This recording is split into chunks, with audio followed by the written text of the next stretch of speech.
Começa agora o podcast Por uma Vida Menos Ordinária.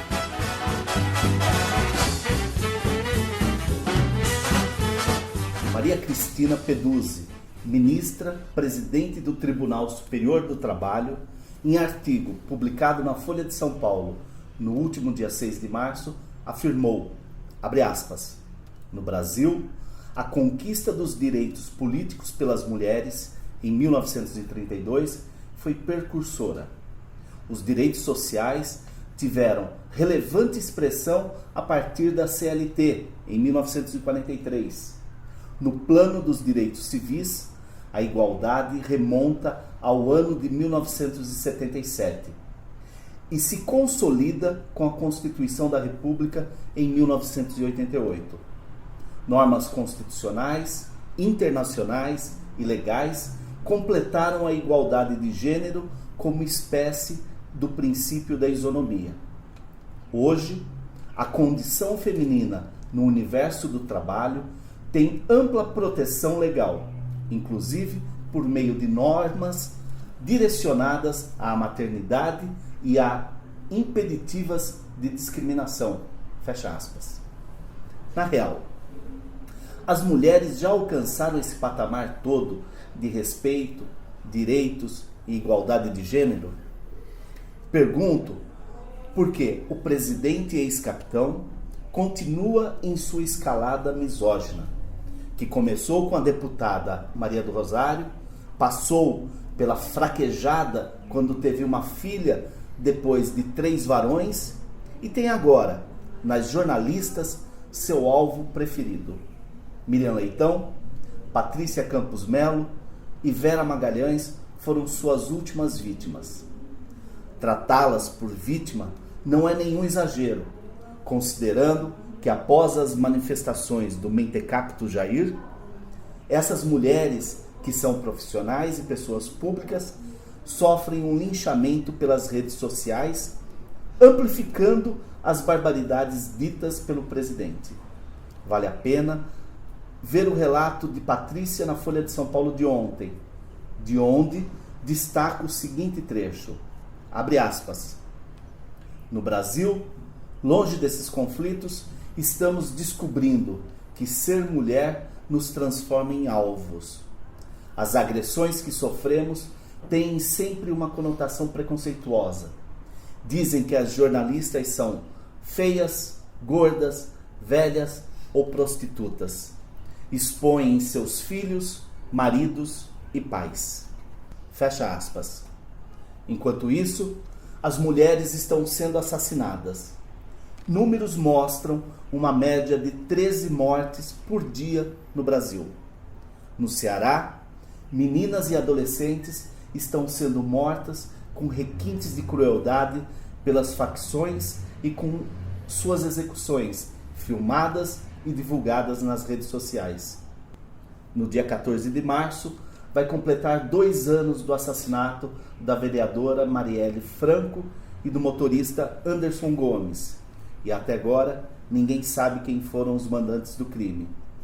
Eu, Vanderlei Vieira, pai de uma filha de 7 anos e desanimado com os rumos desse país, estou com os não menos indignados, Cristiano Perobon e Juliano Chagas, para uma conversa sobre os retrocessos e eventuais progressos da sociedade com respeito à luta das mulheres. Olá, Cris. Boa noite Ju, boa noite Vande, boa noite Rô. Tamo aí, né? Tá difícil, mas a gente não para. Olá, Juliano. Olá, Vande, olá, Cris, olá, Roberta, olá, nossos ouvintes. É difícil, cara, mas eu acho que esse bate-papo é importante para a gente colocar na pauta esse assunto. É um assunto que não deve sair de pauta, na verdade, né? Tem que ser debatido cada vez mais e mais, para a gente tentar encontrar alguma solução para essa questão que é fundamental. E com a gente hoje, nesse pós-Dia Internacional da Mulher, está Roberta Ribeiro, que é assistente social e tem um olhar crítico para a violência contra a mulher. Roberta, primeiramente, com você aqui, nós parabenizamos todas as mulheres pelo dia de ontem, né, o Dia Internacional da Mulher. com você aqui também. O nosso podcast hoje tem 25% de chances de falar menos besteira, porque sempre que tem um especialista, uma especialista aqui com a gente, as chances do programa ter algo mais aproveitável é sempre real. Então, legal você estar aqui e, por favor, se apresente, fique à vontade. Obrigada, né, Cris, Ju, Vanderlei. Bom, eu sou a Roberta, né, sou assistente social. Pós-graduação em violência e saúde, já atuo na área de violência contra a mulher há 20 anos. E vocês comentaram, né, se está difícil para vocês, imagina para nós mulheres. Então está muito mais difícil, não está muito fácil a gente ouvir, né, e ver tudo que vem acontecendo nas redes sociais, e as pessoas estão um pouco passivas em relação a tudo isso. Bom, é claro que o tema não é tranquilo. Nós tivemos manifestações no dia de ontem por vários estados aqui no Brasil, né? Talvez a maior se concentrando em São Paulo. E tivemos também em outros países, né? E depois nós vamos até falar um pouco sobre isso, né, Ju? Mas assim, em outros países, países vizinhos aqui nossos, né? Me parece que as manifestações foram maiores, né? Tiveram assim um apelo e uma participação bem maior. Mas, Roberta, se você pudesse enumerar ou colocar assim por ordem de importância ou de descalabro a violência contra a mulher hoje no Brasil, por onde você começaria? Difícil, né? Difícil porque assim, a gente vê que em todos os espaços hoje existe a violência contra a mulher, não só nos espaços privados, né? Então no espaço público também a gente percebe essa violência. Então fica muito difícil fazer essa classificação, né? Mas é muito mais difícil quando a violência acontece no ambiente familiar, né? Porque a pessoa, ela está convivendo com aquela pessoa, né? Então a pessoa faz parte da vida dela. E aí fica muito mais difícil até para denúncia, para que ela procure ajuda. Então, assim, em relação à violência, acho que não dá para classificar o que é melhor, o que é pior. Acho que depende muito na situação também que a mulher está, né? Na condição dela, na condição social. E essa violência doméstica, ela tem extrato socioeconômico definido ou não? Não, ela não tem. Então, ela acontece em todas as classes sociais, né? E o que acontece as mulheres que têm uma condição financeira melhor, uma condição social melhor, nem sempre ela procura um serviço público. Então ela procura o serviço, ela procura já uma ajuda no serviço particular, né? E as mulheres com menos condições, então elas vão para o serviço de saúde, né? A maioria delas. E nem sempre também elas conseguem fazer uma denúncia em relação a essa situação.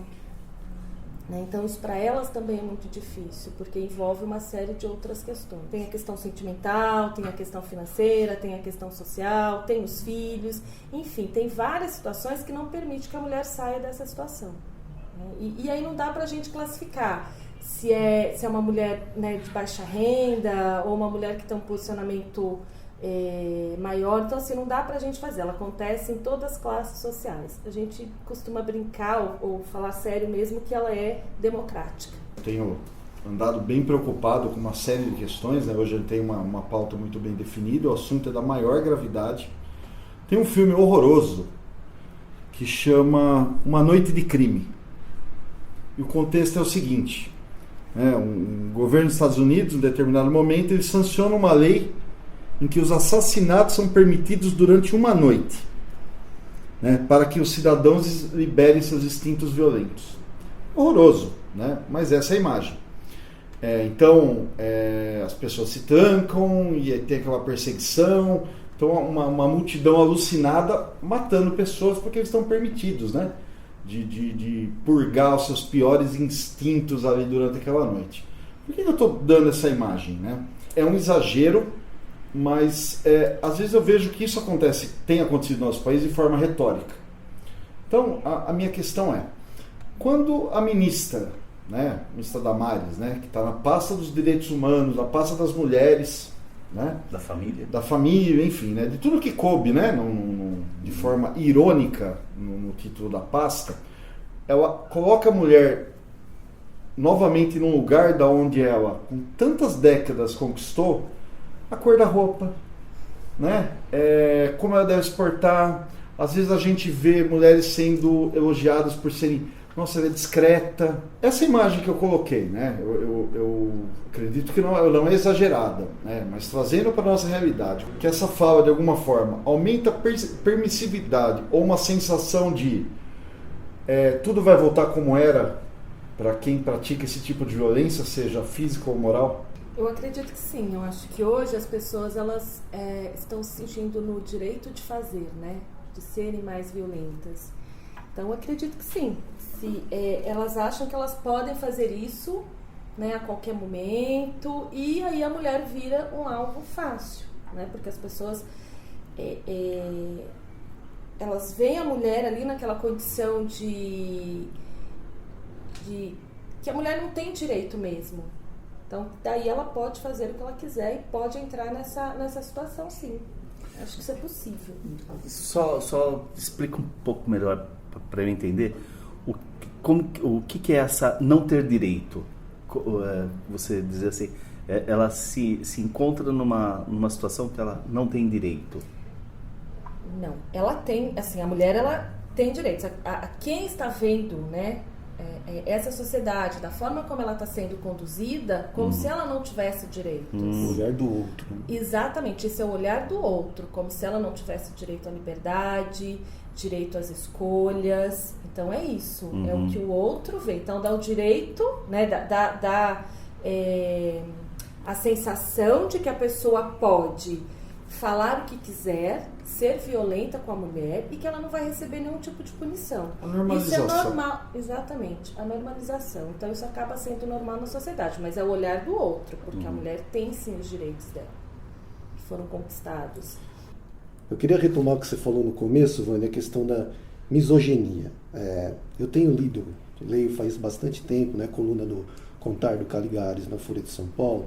Ele escreve às quintas-feiras, né?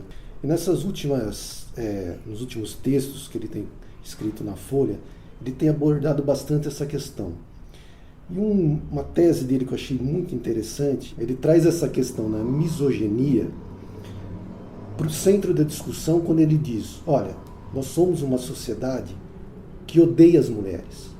É uma sociedade que classifica a mulher como algo pecador, coloca a mulher numa condição de pecado mesmo.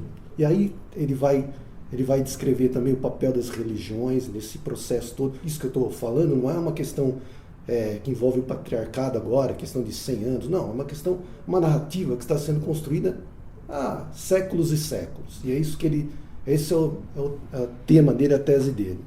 E eu concordo com ele plenamente, cara.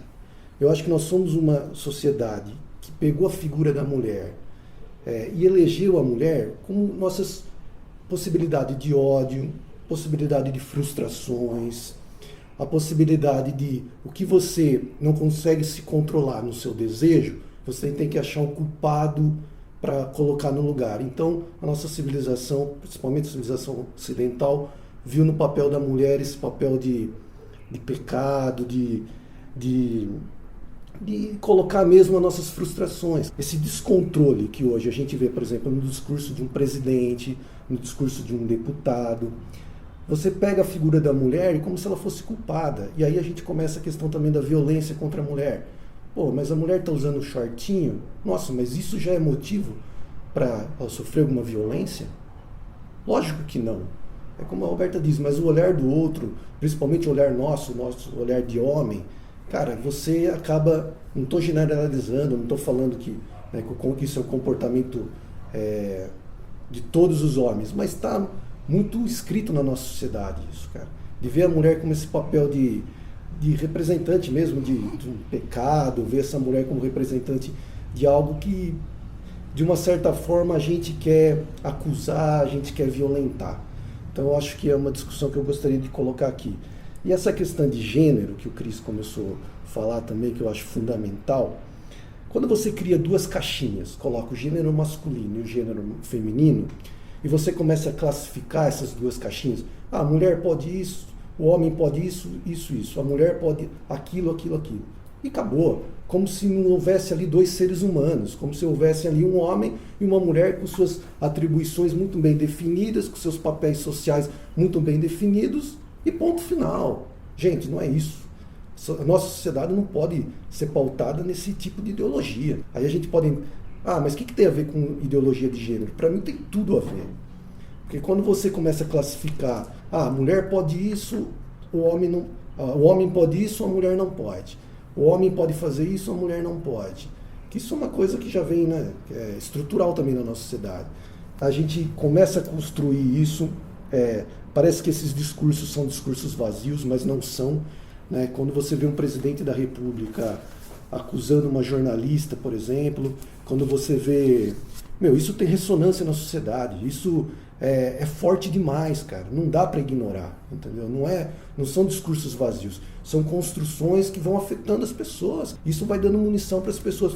Esse ódio que já existe da mulher, essa misoginia que já existe, cara, isso só fica mais aflorado, pelo menos no meu entendimento. Tem uma corrente aí dentro dos nossos podcasts prediletos, né? Aqueles que a gente gosta de ouvir. Tem uma corrente desses apresentadores, né? Desse pessoal que faz esse podcast, que está afirmando o seguinte, e eu também vou fazer parte dessa corrente agora. Pode-se condenar o Bolsonaro por tudo, mas menos por ele mentir. Porque absolutamente tudo que ele vem pregando ao longo dessa pré-carreira como candidato a presidente, né, e depois a campanha para presidente e hoje efetivamente como presidente, tudo que ele pregou ele está colocando em prática, né? Então, nada do que ele tenha dito foi da boca para fora.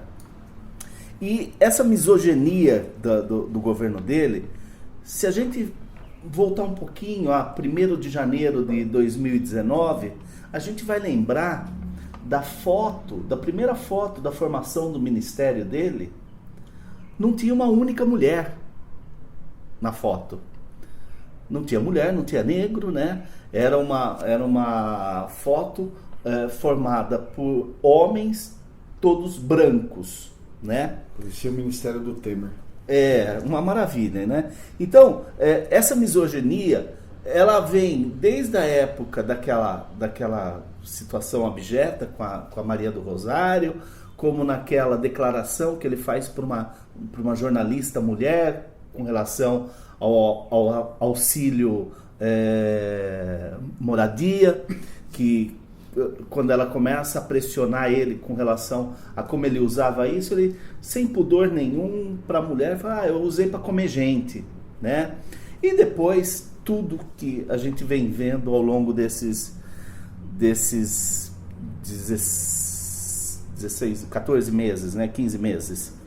Agora, o que me causa espanto, Roberta, é claro que essa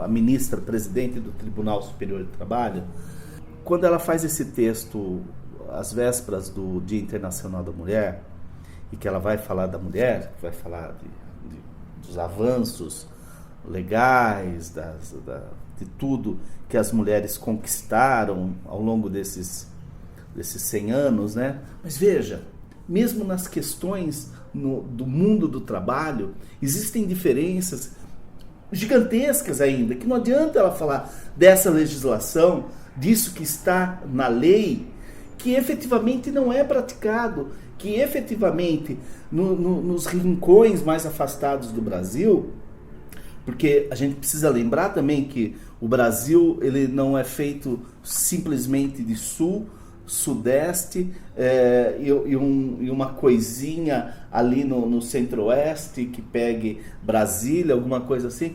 O Brasil é muito mais que isso, né? O Brasil é muito maior que isso. E mesmo se a gente quiser pegar os estados mais desenvolvidos, a gente vai pegar condições de trabalho da mulher dentro do estado de São Paulo em localidades onde você tem um único tipo de produção, seja fabril ou seja na parte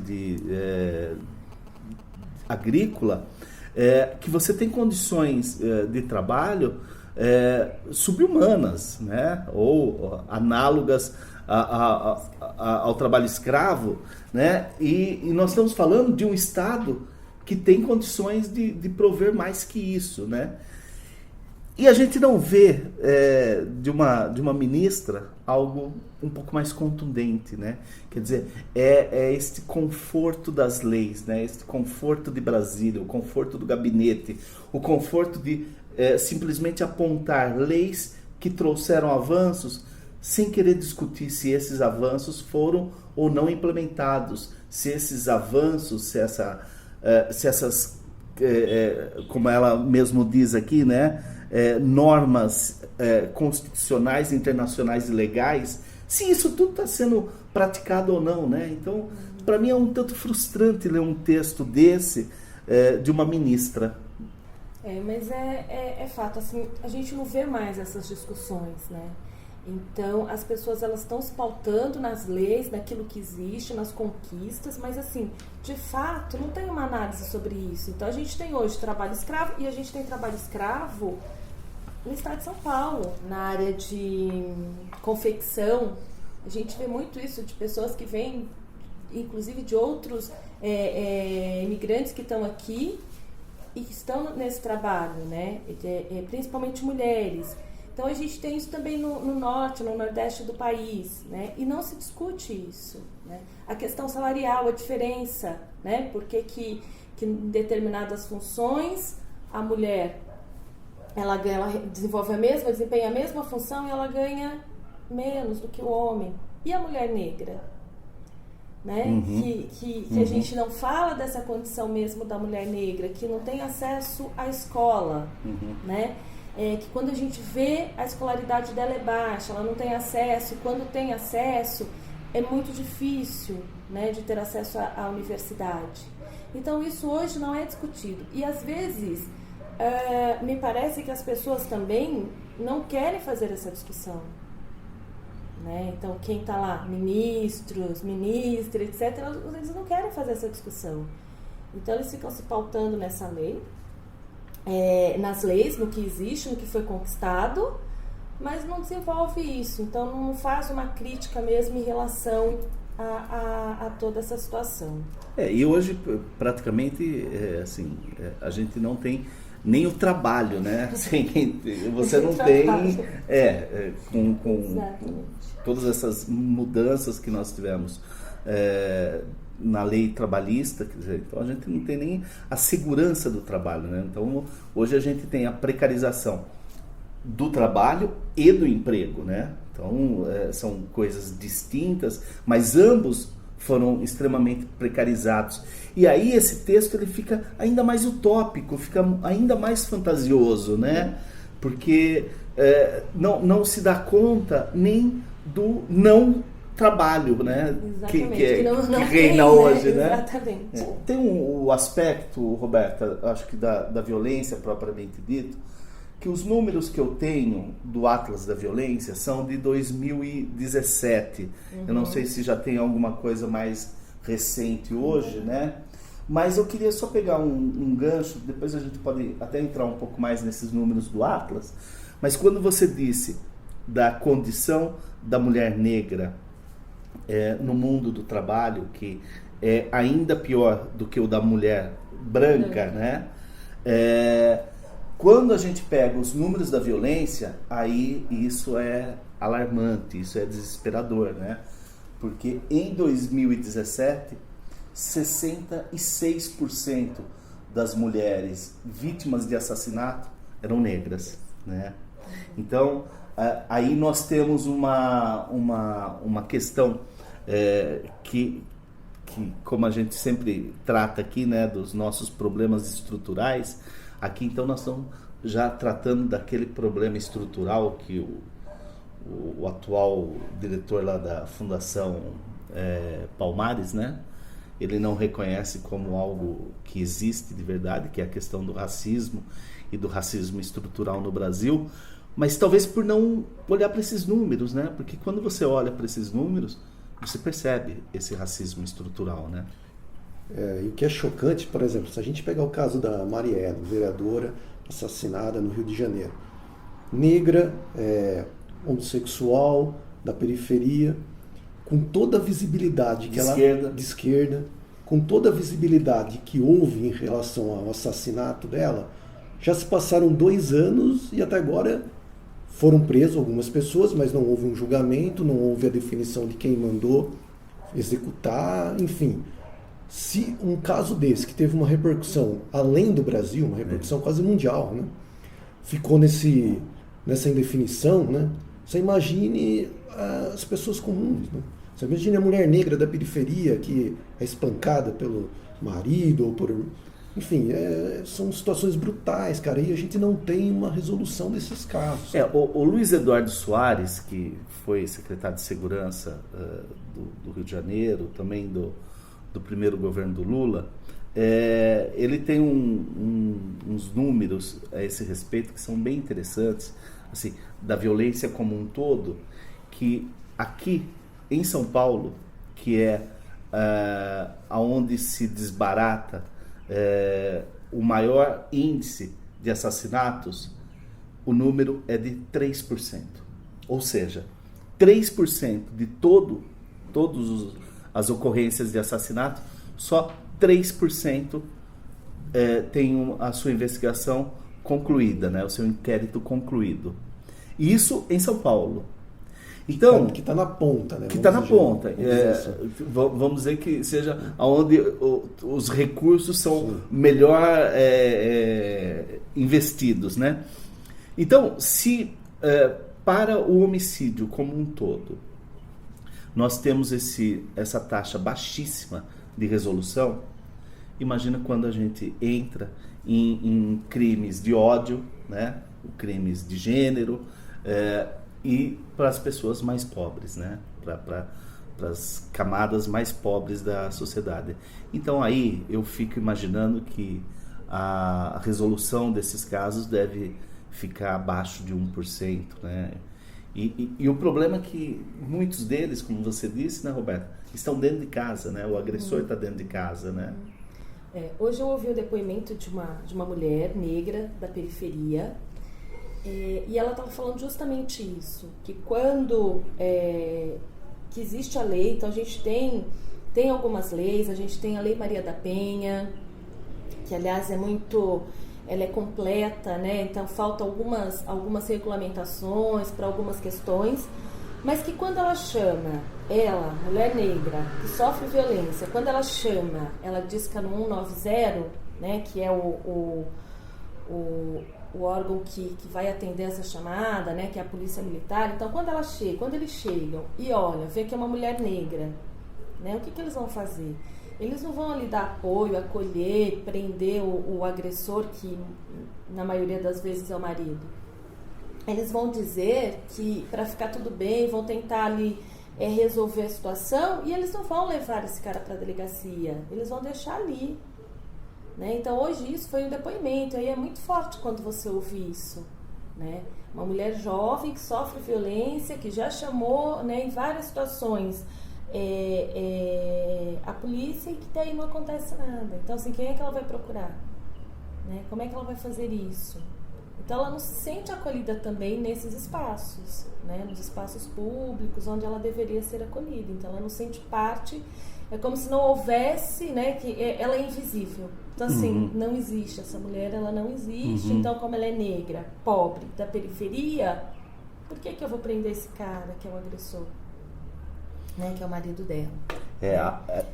É aquela lógica do briga de marido e mulher, não se mete a colher, né? Aquela coisa mais horrorosa, né? Que eu acho que tem que mudar, né? Em briga de marido e mulher, a gente mete a colher, sim. Né? Então a gente tem que conhecer também quais são os órgãos para fazer essa denúncia. A mulher, quando ela é vítima, então ela pode procurar os serviços de saúde, ela pode procurar os serviços de assistência social, onde ela será acolhida, né? E ali, a partir dali, serão desencadeadas algumas ações. A Guarda Municipal também. Hoje, aqui em Jundiaí, especificamente, a gente tem a Patrulha Maria da Penha. Então já tem alguns serviços, né, que vêm compondo a nossa rede e que vem melhorando isso. Mas quando a gente vê uma violência, o que a gente faz? Né? Na maioria das vezes a gente deixa a coisa acontecer e tem justamente essa frase: em briga de marido e mulher a gente não mete a colher, mas não é bem assim. Então a gente tem que, de certa forma, também denunciar isso, ligar no 190 se a gente está presenciando aquela violência, porque tem que ser tomada alguma providência, né? Porque a gente sabe onde vai dar isso. Em 2019, que eu estava hoje numa conferência, esse dado foi até mostrado lá na Conferência da Mulher. Em 2019, a gente teve 7 feminicídios aqui em Jundiaí. Isso é aqui do município de Jundiaí. Então, ele está colocando aqui como consumado. Né? Então, assim, isso é o que chegou. Né? Então, para mim, é um número que assusta. Pouca informação em relação a isso. Né? A gente não vê essa informação rodando, né? Essa informação sobre o que fazer e onde procurar ajuda. Então, isso também tem uma falha aí. Roberta, eu vou voltar um pouco em algo próximo do meu primeiro comentário. Assim, eu fico muito assustado, tudo isso, obviamente, né, um descalabro, né? Eu sei que o Vande vai ilustrar com outras situações aí, a gente teve toda a situação com os jornalistas, enfim. Mas eu fico muito assustado com o cidadão comum e as suas falas.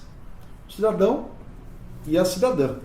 A gente vê por muitas vezes mulheres corroborando com o discurso, como o Juliano bem citou. Ah, mas ela estava com shortinho no Uber, né? Então ela queria, né? E isso fomentando, né, cada vez mais um comportamento que leva à violência.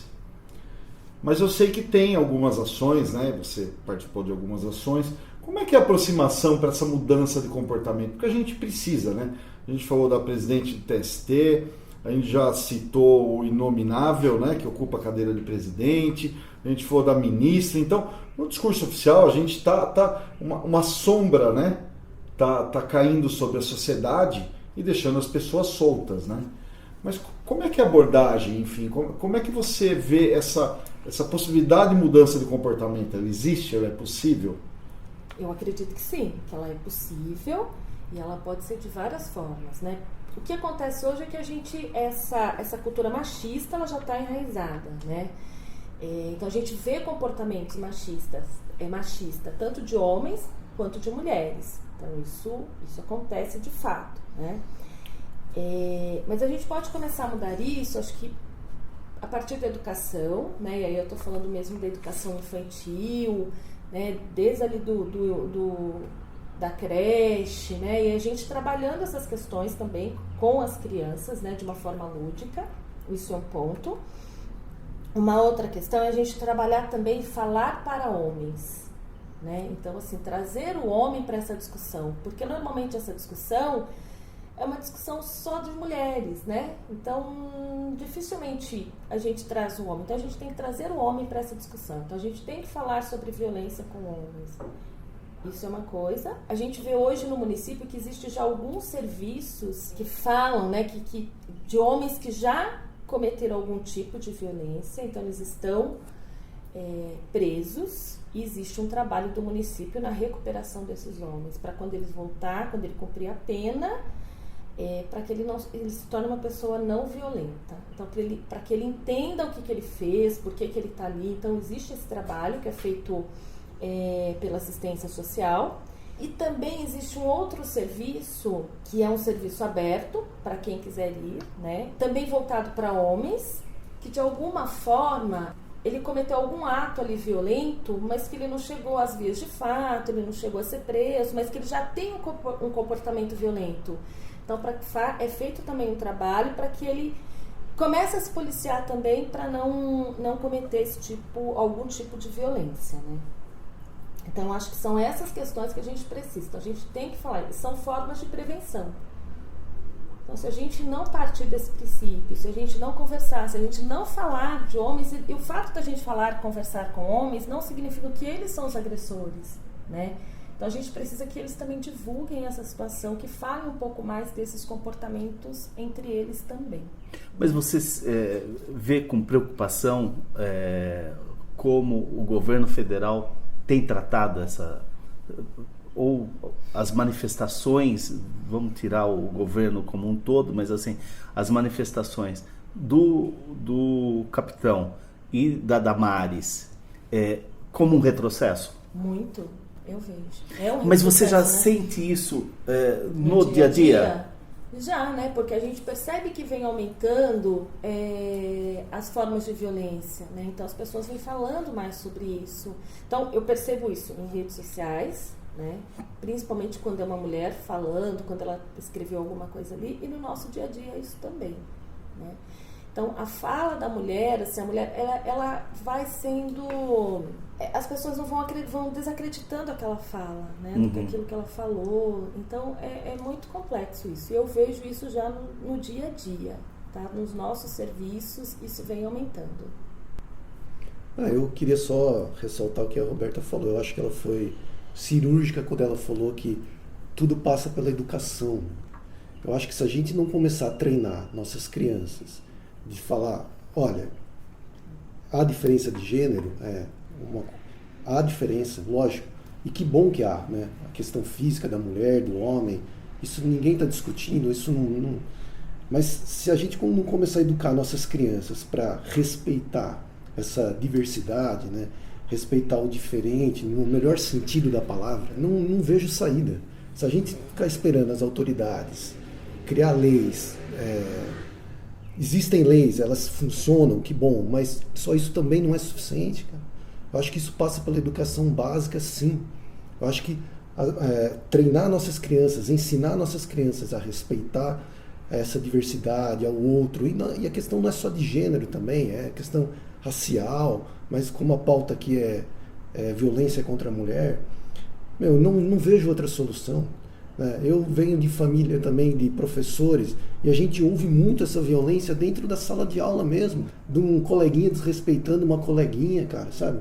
Crianças de 6, 7, 5 anos. Se a gente não tomar, seus pais, seus professores, enfim, essa comunidade no modo geral, não tomar isso para si como uma meta de educar essas crianças, né, cara, de promover um respeito, uma conscientização, não são só políticas públicas, não são só leis que vão corrigir esse caminho que já se perdeu. Eu acho que tudo passa pela educação. Bom, já que a gente entrou nesse aspecto da educação, no Ceará, pelo menos o que tem sido noticiado é no Ceará, mas pode estar acontecendo em outros estados brasileiros também, um flagelo, né? Porque são as chamadas decretadas, né? Que são crianças de 10 a 13 anos, mas também tem adolescentes e tem mulheres, mas assim, já existe um número grande de crianças de 10 anos, meninas de 10 anos, que por aparecer nas redes sociais ou fazendo um gesto de uma facção, ou por estar numa foto com um integrante de uma facção, ou por haver qualquer referência no ambiente em que ela está de alguma facção, essa menina, essa criança, ela é decretada. Ou seja, pelas próprias redes sociais, eles começam a anunciar a morte, que essa menina foi condenada à morte, que essa criança foi condenada à morte. E, posteriormente, ela é assassinada, ela tem essa execução filmada e depois passada nas redes sociais. Não antes humilhada, cabelo raspado, torturada. Mas aí é a antessala do inferno, né? Porque aí nós estamos falando de periferia, nós estamos falando de crianças que não são assistidas, nós estamos falando de rede social, nós estamos falando de facções criminosas, nós estamos falando de, eventualmente, os baile funks que reúnem essa criançada. A antessala do inferno, ou a pequena loja dos horrores, né? Porque todos os itens estão colocados aí, né? E quando a gente pega o Atlas da Violência, lembrando novamente que é de 2017, ou seja, os números desse ano, muito provavelmente, eles serão piores, porque agora nós temos inclusive um incremento das 264 mortes dos 11 dias de greve, de motim, né? Do amotinamento dos policiais. Mas, pelo Atlas da Violência, o Ceará, em 2017, foi recordista de morte de mulheres, né? Sendo que foram 374 casos, isso registrados, listados, né? Com uma variação de 2016 para 2017 de 70%. Ou seja, nós estamos falando de um flagelo, né? Nós estamos falando de uma terra sem lei e uma terra sem lei com alvos muito claros, né? Muito bem determinados, né? Então, é duro. Um dia que a gente poderia estar tratando dos avanços sociais, a gente está falando desses números, né? A gente está falando dessa situação social que, infelizmente, tem hoje no governo federal quase que um incentivo a essa prática, né? Eu acho que tem uma questão aí que você falou do respeito, né? Então, eu acho que é isso que nós buscamos, respeito, né? E é uma coisa que hoje a gente não vê na questão nas redes sociais, no trato em relação à mulher. E se você for mais a fundo no mapa da violência, você vai perceber que, em relação ao tipo de violência, crianças e adolescentes é mais comum a violência sexual. Então, é mais comum elas sofrerem a violência sexual, né, do que outros tipos de violência. Enquanto a mulher adulta é mais a violência física, a violência doméstica. Mas a criança e adolescente não. Né? Então, a que ponto chegamos? Né? Que a gente tem um número maior, né, que assim, é um absurdo a gente pensar nessa situação da violência sexual. E ainda mais quando a gente fala de crianças e adolescentes. Né?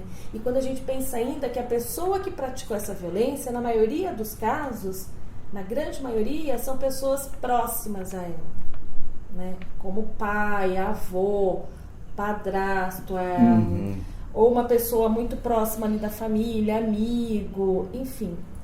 Então realmente uma situação triste, lamentável, né? Triste, exatamente. E a gente vê que isso vem aumentando, né? Isso vem, as pessoas parecem que não...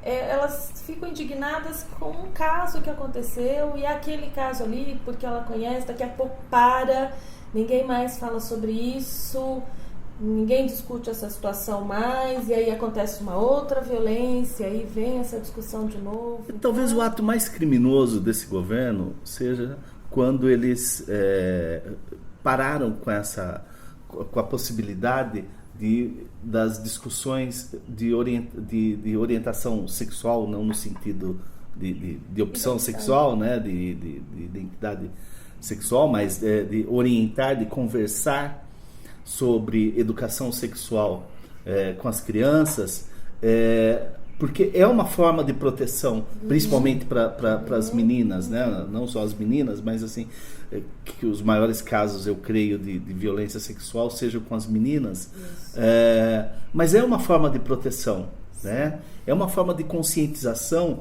dela saber das suas possibilidades de defesa enquanto um ser de direito, né? Então, eu acho talvez o ato mais criminoso de tantos outros, mas para mim talvez seja esse nesse momento. Exatamente, porque assim, hoje a gente não pode falar, né, de identidade de gênero, nem de orientação sexual. Fica difícil a gente até falar com uma criança mesmo, mostrar para ela. E aí quando você fala assim, prevenção, formas de prevenção, sobre violência sexual, ninguém vai chegar e falar assim, olha, você não pode fazer isso, não é isso, não é essa a situação que você vai conversar com a criança. Então você vai mostrar para a criança que existe diferença, né? Diferença do corpinho dela, diferença do corpinho do menino e da menina, o que pode tocar, o que é um beijo com uma intenção né, já de sexual, o que é um beijo mesmo de carinho, quem é que pode beijar, todo mundo pode chegar e beijar uma criança, quem é que pode, então a criança mesmo, ela vai aprendendo isso, né, essas diferenças de uma forma muito natural, e hoje isso não pode, então você não pode conversar, isso é proibido você falar isso com as crianças, porque assim, se você vai falar isso na escola, é perigoso que um pai não entenda isso e vai lá e processe o professor, ou vai lá e processe o profissional de saúde, porque está orientando essa criança em relação a isso, né? A ela se proteger. Né? Então isso vem. Tem até um livro que é Pipo e Fifi, eu não vou me lembrar agora da orientada, psicopedagoga, daqui a pouco eu lembro o nome dela, mas que ela mostra muito isso de uma forma muito, muito lúdica, né? Como é que você pode mostrar para a criança essas diferenças entre menino e menina, né? Para que ela possa se prevenir, ela mesma entenda isso. Então ela vai chegar para o pai, para a mãe e falar, olha, aconteceu isso, né? Ou tentaram passar a mão em mim. Então ela já vai percebendo que isso é uma forma de violência. Passaram a mão no meu bumbum, e aí vai. Então ela vai percebendo isso. E hoje a gente não pode falar muito sobre isso, né? Então tem as limitações. Roberta, tem um outro aspecto que dentro desse ambiente da saúde pública, né? Ou das políticas públicas, que me chama muito a atenção e que eu tenho visto reiteradas manifestações de que também dentro dessas políticas da Damares aí é uma questão que está perdendo o pouco espaço que havia conquistado na sociedade em defesa das mulheres, que é a questão do aborto, né? Me parece que essa garantia do direito ao aborto parece que voltou quase que a estaca zero, né? E a gente sabe que é uma questão de saúde pública hoje no Brasil, os abortos clandestinos, enfim, e todas as decorrências. Como que você está vendo isso? Bom, eu acho que são duas coisas, né? Uma é que a gente tem, né, no Código Penal o aborto previsto em lei para algumas situações. Isso já está posto. Então, para a gravidez resultante de estupro, então aquela pessoa tem direito a realizar o aborto. Claro que ela tem vários procedimentos, existe algumas avaliações que são feitas pelos profissionais ali de saúde, médico, assistente social, psicólogo, enfim. Ela não precisa, né, no caso do aborto resultante, da gravidez resultante do estupro, então ela não precisa fazer o boletim de ocorrência. Os profissionais de saúde, eles têm autonomia, tem uma portaria do Ministério da Saúde, que é de 2007, se eu não me engano, não tenho muita certeza, mas que ela dá essa condição para o profissional, né, fazer o abortamento legal nos casos de violência, de gravidez decorrente da violência sexual. E a outra questão também é daquelas gestantes que tem algum risco, né, para a vida dela, então ela pode fazer a opção pelo abortamento legal. Nesse caso, ela tem que ter uma autorização mesmo judicial para fazer esse abortamento. Então, são essas duas questões que já estão aí. E tem a discussão que hoje eu acho que não caminha, que é a questão mesmo do aborto como saúde pública, né? Que as mulheres teriam direito ao aborto a partir do momento que ela não desejasse essa gravidez. Então, essa discussão hoje, ela praticamente não existe, né? São poucos grupos ainda que estão discutindo essa situação, e que é muito importante mesmo, né? Porque quando você fala do direito à vida, né, essa mulher também tem esse direito, né? Então a gente precisa entender e separar um pouco isso, né? O que é o direito dela e da questão da religiosidade. Então, aquelas mulheres que pertencem a determinadas religiões, elas têm o direito de dizer, não, vou seguir aqui. Mas e as outras? Então elas também deveriam ter esse mesmo direito, né? Então eu acho que também isso é um respeito à vida. A gente começar a essas discussões, quer dizer, dar continuidade a essas discussões sobre o abortamento. É duro quando a questão fica quase que fundamentalista, né? Como está se propondo. Isso. Bom, eu acho que tem um aspecto aqui que, infelizmente, vou ter que falar do Mentecapto de novo, que foi notícia na última semana, né? 2 casos aí envolvendo 2 jornalistas, que foi o da Patrícia, né? Da Folha de São Paulo, foi aquela coisa horrorosa do Bolsonaro, né? Lá na frente do cercadinho dele, e depois a Vera Magalhães da Jovem Pan, né? Me causa espécie, inclusive, quando a Jovem Pan apanha como vem apanhando do governo, inclusive, né? Mas tudo bem. Tem um livro que a gente já falou dele aqui em vários programas, o Cris falou, o Juliano falou, e eu vou falar pela primeira vez, né? Mas que já foi dica, que são Os Engenheiros do Caos, do Giuliano da Empoli, que é aquele livro que trata aí das fake news, das teorias de conspiração, os algoritmos e suas invencionices, né?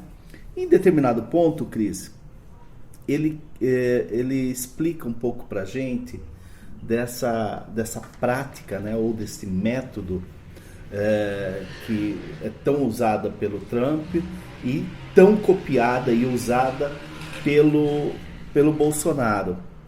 Mas ele explica esse método dizendo o seguinte: quando você quer pegar uma questão que não necessariamente abranja toda a sociedade, você tem que causar um escândalo com a afirmação, né, com uma afirmação controversa, porque ela galvaniza o núcleo dos inflexíveis, ou seja, daquele grupo que apoia incondicionalmente, né? E envia uma mensagem a todos os outros, fazendo assim baixar o custo da adesão aos princípios mais intolerantes. Ou seja, você jogue o absurdo mais improvável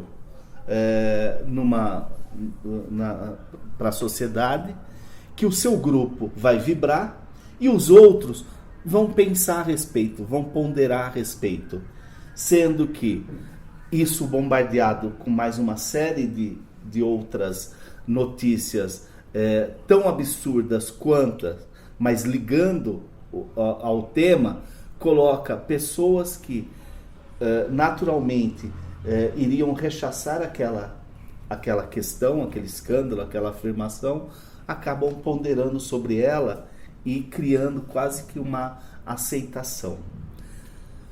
Esse caso, ou esses casos todos com as jornalistas, me parece que ilustra bem esse método, né? Não, bastante, Vante, bastante. A gente falou bastante disso, né? Do método, a gente explorou bastante. E ele tem isso ativo, né? Ele tem a claque, ele tem uma audiência de redes sociais cativa para isso, né? A gente não sabe exatamente qual é o tamanho disso, mas é barulhento. Ele tem os robôs. E aí você note, por exemplo, um padrão, né? No caso das 2 jornalistas, elas impuseram a eles fatos, né? Ele inverte o jogo falando absurdos, né? Sexistas, misóginos, né? E com uma plateia... Depreciando profissionalmente. Exatamente, com uma plateia receptiva para isso. E note em que, desde a campanha, embora isso não tenha funcionado para impedir a vitória do capitão, é o segmento da sociedade que mais causou incômodo ao Bolsonaro, né? Então você, desde o movimento Ele Não, né? Toda pesquisa, se você pegar, por exemplo, a série histórica de pesquisas Datafolha, você vai ver que o segmento das mulheres é aonde você encontra a maior resistência ao Bolsonaro. E isso não é para menos, né? A gente fala muito aqui as questões religiosas, a Damares, a gente tem ouvido mulheres repetirem absurdos e, sinceramente, eu não entendo, né? Como podem sentir a vontade de falar as coisas, mas ainda é um segmento que custa adesão ao capitão. Né? Então, esse enfrentamento, eu tenho certeza, esse enfrentamento vai aumentar. Né? E aí você vê as pessoas acompanhando. Né? A gente conversou bastante disso aqui informalmente antes de começar a gravação. Como as pessoas estão se sentindo soltas para escrever o que elas quiserem. Né? Um papel que a gente falou, por exemplo, das instituições, do tribunal, seria ver isso. Né? Você tem condutas criminosas. Né? Já podem ser tipificadas. Você tem contas ali de Twitter, de Facebook, de seja lá o que for, verificadas. Você tem como identificar quem são essas pessoas e fazer a devida imputação penal. Acho que chega. Né? Chega, basta disso aí.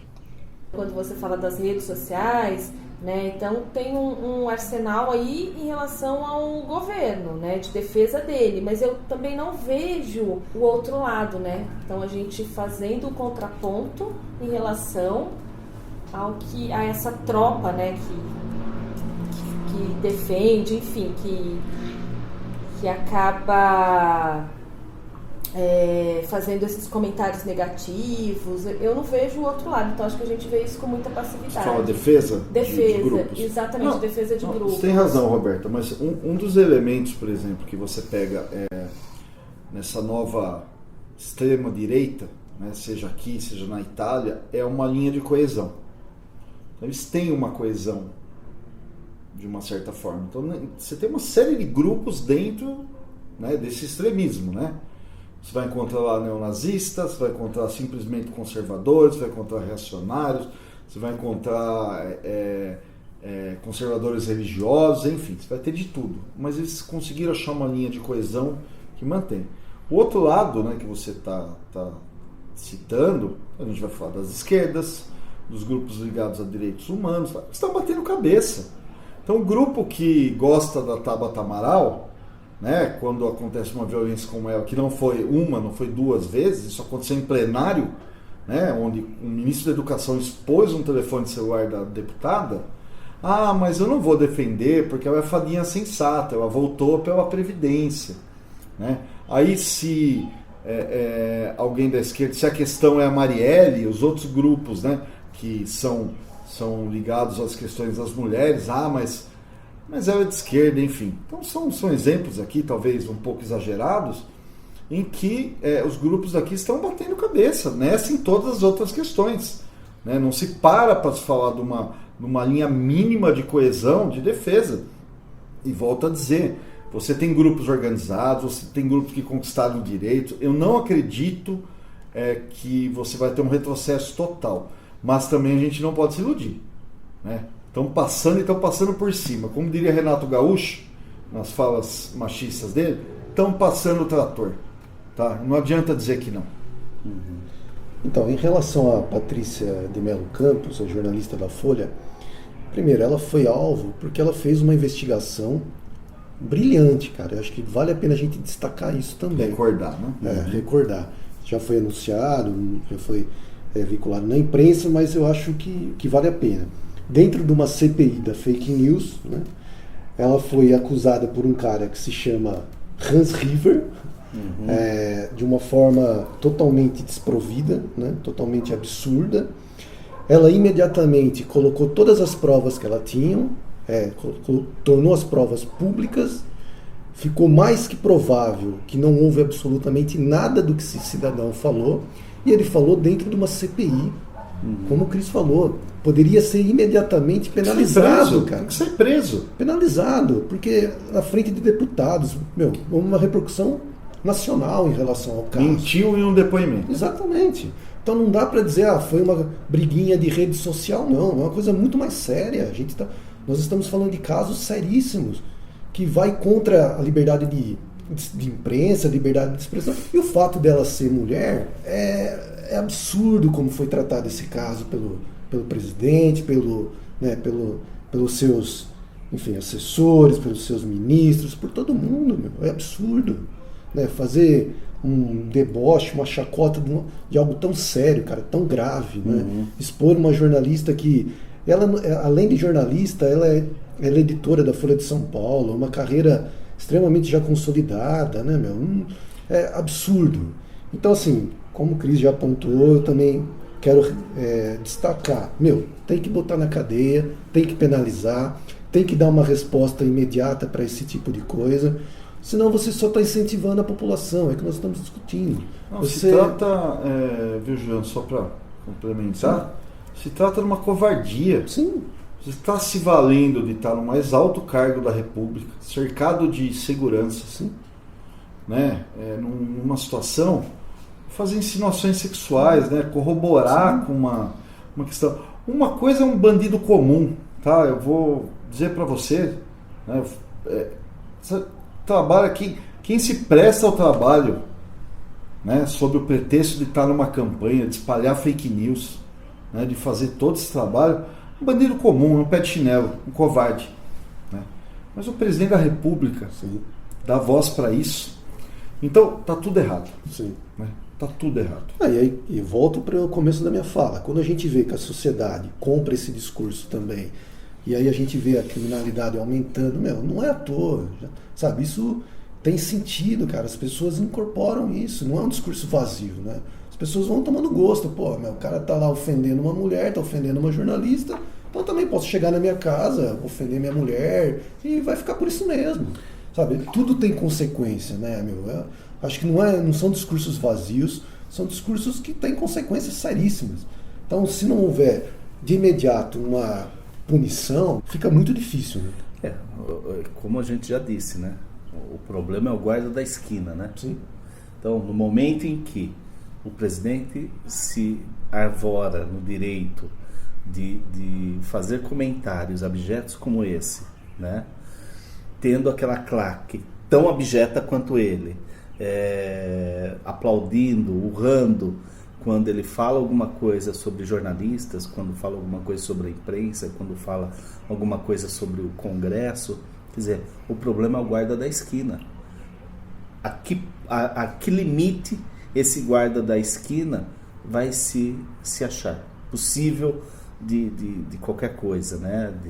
De qualquer coisa não republicana, não constitucional, não civilizada, não urbana, né? Então, isso é um problema seríssimo. Bom, ficou claro que não foi um episódio fácil, né? Não foi um episódio tranquilo, não foi um episódio para cima.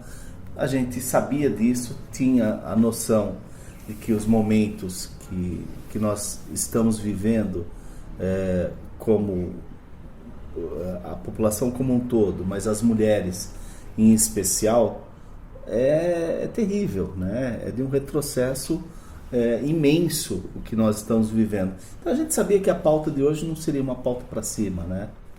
Bom, então para a gente encerrar o tema do nosso episódio, eu gostaria de só dar destaque para as manifestações que ocorreram no dia de ontem, né? No dia 8, Dia Internacional da Mulher. Chile, México e Argentina com certeza foram as praças onde nós tivemos uma maior mobilização, né? Tem uma foto que foi publicada pelo jornal El País de uma avenida chilena que é a coisa mais linda do mundo, assim, repleta, sem espaço para ninguém, e o jornal traz o seguinte texto: o Chile, o México e a Argentina lideraram os protestos para exigir o fim da violência machista, igualdade de oportunidades e o direito ao aborto. As ruas se pintaram de verde e roxo e os gritos de "A América Latina será toda feminista" ecoaram nas principais capitais da região. Governantes não foram poupados de críticas, especialmente Jair Bolsonaro. Maré chilena puxa protestos e milhões de mulheres mostram sua força nas ruas da América Latina. Em São Paulo, eu estava na Paulista ontem à tarde, né? Cheguei na Paulista por volta de umas 5h30, só que choveu muito em São Paulo ontem à tarde, né? O que enfraqueceu um pouco o movimento, mas tinha um movimento, estima-se aí cerca de 60 mil pessoas, né, mulheres, protestando. E você falou que teve também protesto de evangélicas, mulheres né? Evangélicas.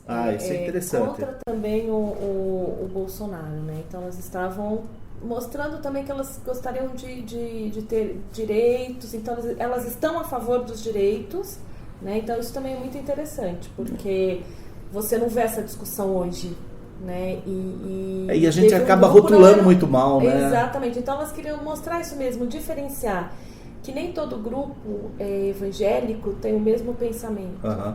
Bom, gente, agora nós vamos para o nosso tradicional ordinário e extraordinário. O ordinário de hoje é piada pronta, né? O Ronaldo Gaúcho, né? O Ronaldinho Gaúcho, o bruxo que olha de um lado e toca de outro, ele além de ex-jogador de futebol, ele é hoje embaixador do turismo do governo Bolsonaro. E a piada pronta é o seguinte, né? Que o embaixador do turismo está neste momento, junto com o seu irmão e mais 4 pessoas, preso, né? Tem gente que quer falar detido para suavizar, mas não, ele está preso, ele está em provisória, e essa provisória pode durar até 6 meses, segundo a legislação paraguaia, né? E o motivo, Cris? O motivo é o melhor de todos, né? O embaixador do turismo brasileiro entrou no Paraguai com passaporte falso. Falar o quê? Acho que não tem mais o que falar, Autoexplicativo, né? Autoexplicativo. E o nosso extraordinário vai para uma mulher que é a coisa mais legal, que é a Natália... Cadê o nome dela? Tá aqui. Natália Rodrigues de Oliveira. Né? A Natália Rodrigues, que ela tem o canal no YouTube, que é o Nat Finanças. A Natália é uma menina de 21 anos que está cursando administração e ela explica de finanças para os pobres, para as pessoas que não é aquele cara que vai fazer 1 milhão em 10 dias, como algumas propagandas estão trazendo hoje, tanto nas redes sociais como na televisão, né?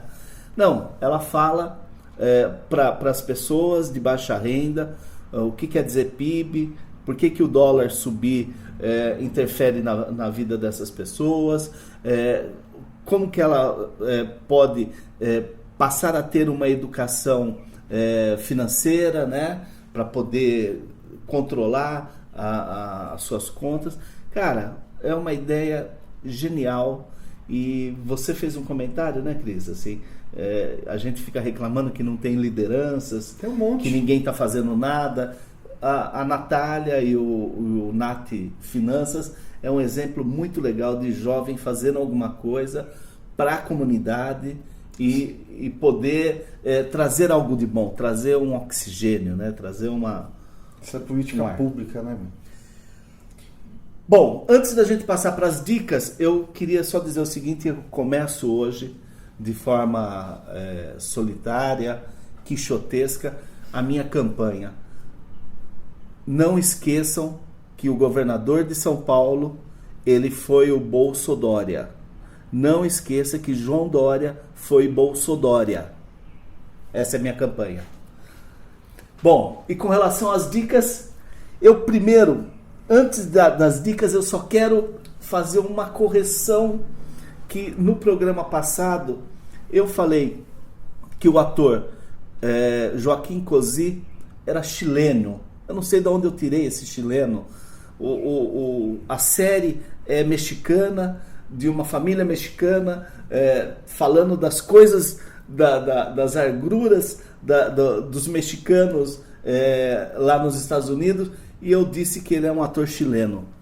Joaquim Cosí é um ator mexicano. Então, essa é só a minha retificação antes da dica. Alguém vai dar a dica primeiro? Eu queria posso só dar aquele recadinho básico para a gente não esquecer? Vamos lá. O nosso podcast, então, Por uma Vida Menos Ordinária, está disponível nas redes sociais, no YouTube, no Twitter, nas plataformas digitais como iTunes, Deezer, Spotify. É fácil nos achar, é só digitar Por uma Vida Menos Ordinária e começar a nos seguir. E quem quiser, por favor, compartilhe, divulgue, enfim, faça propaganda aí do nosso podcast. Boa. A nossa dica, eu acho que como nós temos uma representante hoje, também por conta do Dia Internacional da Mulher, então nós abrimos as nossas dicas com as dicas da Roberta. Eu vou falar aqui de um podcast, mas antes eu queria falar deixar um recadinho para as mulheres, né? Que estão vivendo alguma situação de violência, então que elas podem ligar no 180, que esse telefone ele vai dar um aconselhamento, vai orientar onde ela pode procurar ajuda. E quando a gente, né, pessoas comuns, estiverem aí andando e ver uma situação de violência, a gente também começar a perceber isso, também ligar no 190, né, para que a gente possa de alguma forma proteger essa mulher. E lembrando também que a gente tem uma rede de serviços, né, de saúde, assistência social, segurança, bem efetiva no município também, que pode ajudar, né, essa mulher em situação de violência. E aí a minha dica é um podcast, Conexões Feministas.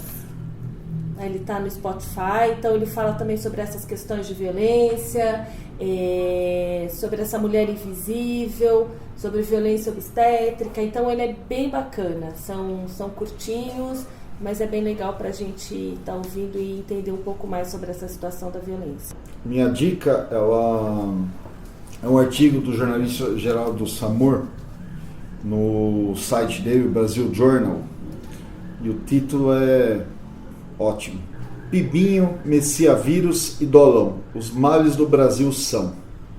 Então vale a pena uma baita de uma análise, né? Que a gente também tem todas essas questões da violência, as questões raciais, tem uma série de coisas acontecendo. Mas não vamos deixar o capitão esquecer que não está entregando nada, né? Nosso país está andando de costas. Podia inclusive recomendar o canal da Nath, né? Pro cara do Trilhão, o posto Ipiranga dele. O Paulo Guedes. Parece que também não sabe fazer muita conta, não. Minha outra dica é o podcast Pontapé, né? Mas especificamente o programa 54. Se não tiverem paciência para ouvir inteiro, ouçam 15 minutos. Os primeiros 15 minutos. Né? Tem uma história ali do Alfredinho. Da morte e velório do Alfredinho, que era uma das coisas mais hilárias. E também por toda a questão, né, cultural, né? Eu fiquei ali com muita vontade de estar naquele momento, né? De estar num bom ambiente, né, Vante? Sensacional. Aliás, ali, esse podcast é o meu predileto, assim, dentro aí do mundo do futebol, né? Que pouco fala de futebol, ainda bem. E que tem o Zé Trajano, o Dudu Monsanto, o Matias Pinto. Maravilhoso. O Leandro Amin. Só que nesse episódio em especial que você está... O 54. O Lúcio de Castro, que é do Muito Mais Que Futebol, que também é um podcast sensacional, 3, que, né? Também é da Central 3, mas é sensacional. Esse em especial é maravilhoso. E eu falei para questão dos 15 minutos, mas eu vou retificar. Ouçam inteiro esse episódio, porque no final também tem uma história do Nelson Ned. Com o João Saldanha. Saldanha, que olha... É sensacional. Maravilhoso. Sensacional. Bom, minhas dicas são as seguintes. 2 filmes novos, né?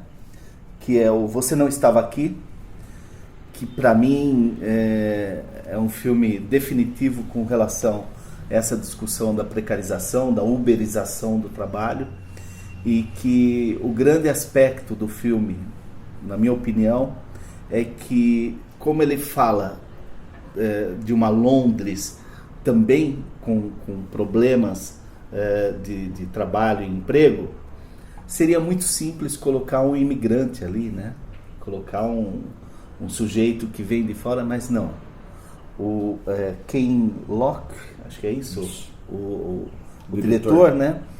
Ele pega uma família de Manchester, da Gema, ruivinhos, para que não tenhamos dúvidas, e ele coloca uma família inglesa passando por isso.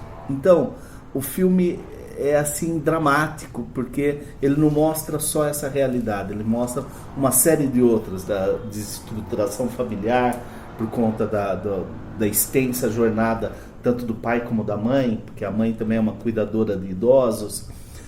Então, a desestruturação com os filhos mostra a condição do idoso lá na Inglaterra. Enfim, o filme é muito bom, mas em especial essa ideia, né, que tanto se fala aqui no Brasil, que precisa empreender, vai empreender no sistema uberizado que nós temos hoje. Então, recomendo demais esse filme. Até comentei com o Cris que é o tipo do filme que, fazendo a lição de casa, ele pode ser tema de um episódio inteiro nosso. Assisti um filme que estreou na quinta-feira também, um filme brasileiro que eu gostei muitíssimo, que é O Fim de Festa. Em especial pelo ator, né, que eu gosto muito, que é o Irandir Santos. E o filme, ele é muito interessante. O diretor é o Wilton Lacerda. O filme, para mim, ele é interessante porque eu gosto de filme que tem uma condução lenta, né? E esse filme tem uma condução muito tranquila, quase zen, apesar de ser um filme policial, né? A grande mensagem do filme é a seguinte, que a repressão policial, sob a falsa intenção de controlar a violência, é, na verdade, uma ação para tirar a liberdade das pessoas.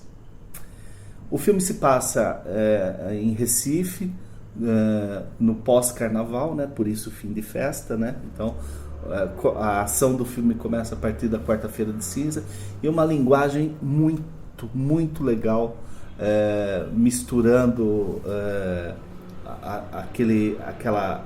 o falado, né?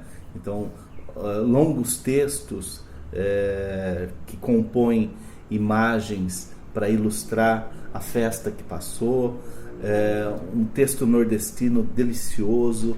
O Irandir Santos está sensacional no filme. Olha, recomendo muito.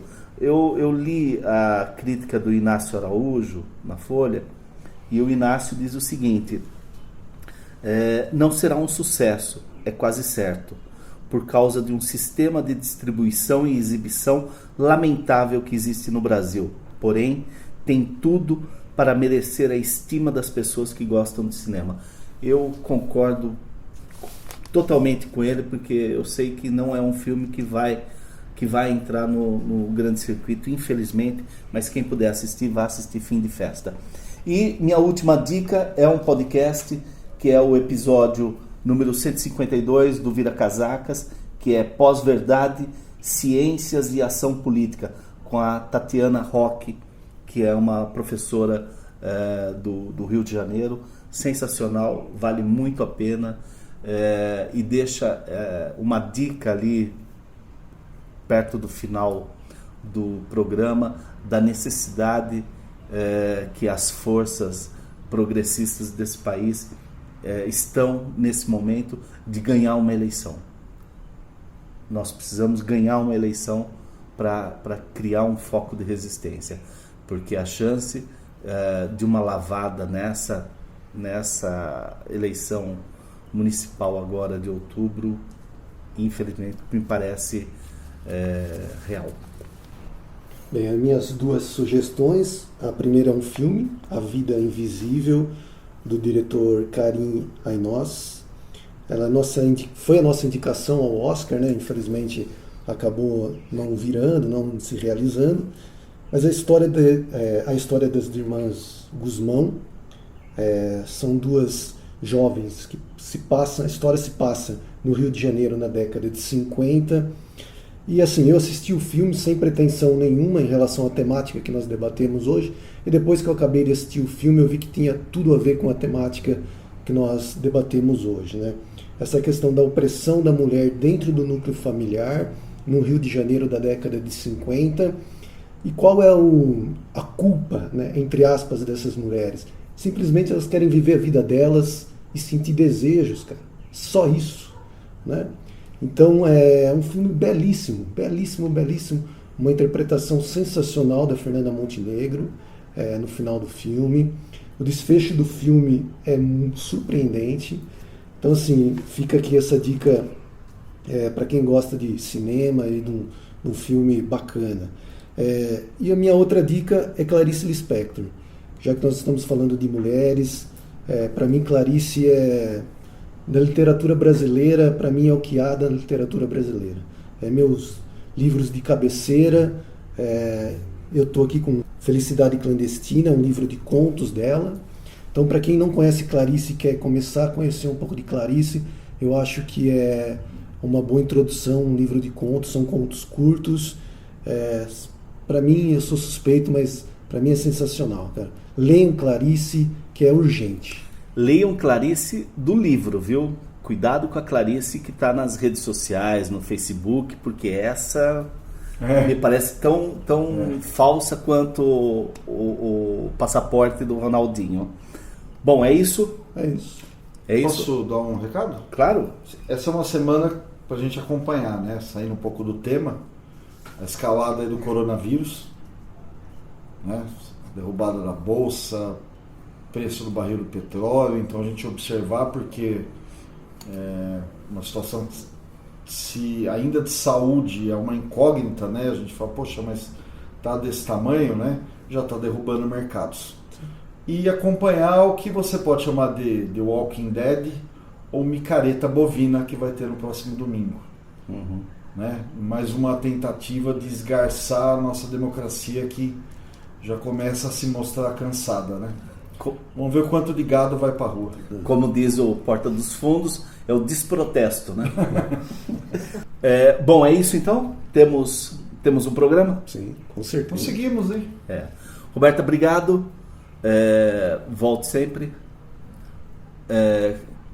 Ju, abraço. Cris.